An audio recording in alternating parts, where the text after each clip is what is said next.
नमस्कार दोस्तों, स्वागत है आपका एक और डरावनी कहानी में। आज हम आपको सुनाने जा रहे हैं 13वें कमरे की रानी की वो सच्ची दास्तान, जिसे सुनकर अच्छे अच्छों की रूह कांप जाती है।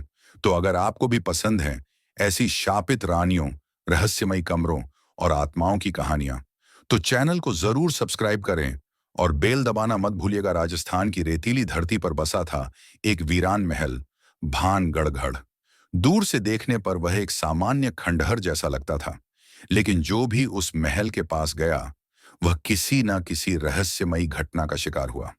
लोग कहते थे कि वहां 12 ही कमरे हैं, लेकिन सच्चाई ये थी कि महल के ऊपरी हिस्से में एक 13वां कमरा भी था, जिसे सदियों से बंद कर रखा गया था।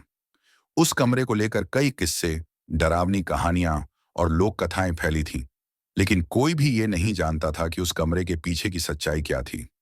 महल का इतिहास करीब 300 साल पुराना था। उस समय इस महल में शासन करती थी रानी चंद्रलेखा।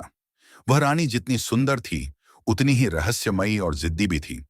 लोग उसकी सुंदरता की मिसालें देते थे, मगर उसका मन संसार की चीजों से भर चुका था। उसे चाहिए थी अमृता, सदा सुंदर रहने की शक्ति। रानी को तांत्रिक विद्या में गहरी रुचि थी। वह छिप छिप कर साधु संतों और तांत्रिकों से मिलती रहती थी। एक दिन एक तांत्रिक ने उसे बताया कि अगर वह अपने पति राजा जयदेव की बलि दे और उसका रक्त 13वें कमरे में अर्पित करे, तो उसे अमृता प्राप्त हो सकती है। चंद्रलेखा ने अपने पति से प्रेम किया था, लेकिन उसका मोह अब अमृता पर टिक गया था। अमावस की रात को उसने राजा को विष देकर मार डाला और चुपचाप उसे 13वें कमरे में ले जाकर तांत्रिक विधि से उसका बलिदान किया। जैसे ही बलिदान पूरा हुआ, बिजली चमकी, आकाश गरजा और कमरे की दीवारें हिलने लगीं। रानी को लगा कि वह अब अमर हो गई है, लेकिन तभी उसके चेहरे पर तेज जलन महसूस हुई। उसकी आंखें लाल होने लगीं और अचानक वह जोर से चीखने लगी। कमरे की दीवारें बंद होने लगीं, दरवाजा अपने आप बंद हो गया और रानी चंद्रलेखा उसी कमरे में हमेशा के लिए कैद हो गई। सुबह जब सेवकों को राजा नहीं मिला और चारों तरफ खोजबीन हुई, तब सच्चाई धीरे धीरे सबके सामने आने लगी। राजा का शव कमरे में मिला, लेकिन रानी कहीं नहीं थी। फिर कुछ तांत्रिकों ने बताया कि रानी की आत्मा अब इस कमरे में बंद है। उसका क्रोध और लालच उसे एक शापित आत्मा बना चुका है। उस दिन के बाद 13वां कमरा लोहे की जंजीरों और तांत्रिक मंत्रों से बंद कर दिया गया। महल को वीरान घोषित कर दिया गया। लोग वहां जाना छोड़ चुके थे। समय के साथ सब भुला दिए गए, सिवाय उस कमरे के। 2023 की गर्मियों में एक फिल्म यूनिट ने भानगढ़ में शूटिंग की अनुमति ली। उनका प्लान था एक हॉरर फिल्म की कहानी को उसी असली लोकेशन पर शूट करना। टीम के साथ 25 वर्षीय असिस्टेंट डायरेक्टर रवि कुमार भी था। वह निडर, मजाकिया और थोड़ा ज्यादा जिज्ञासु था। जब टीम पहली रात वहां रुकी, तो लोकल गाइड ने उन्हें 13वें कमरे की कहानी सुनाई।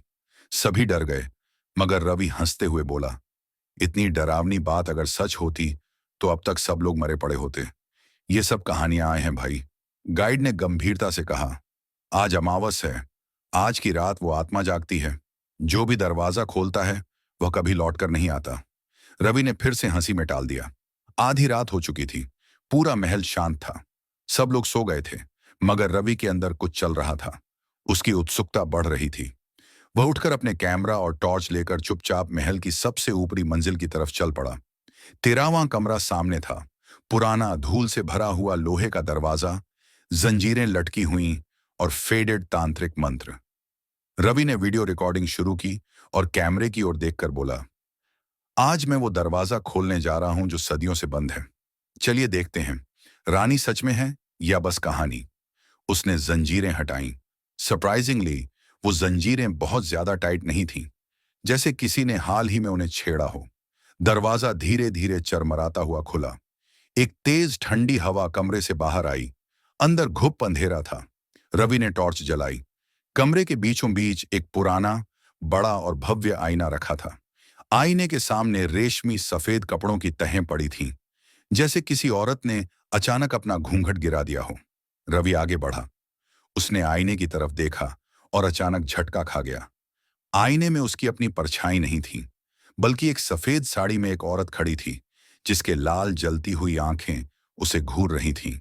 वो औरत मुस्कुरा रही थी। रवि ने मुड़कर पीछे देखा। वहां कोई नहीं था।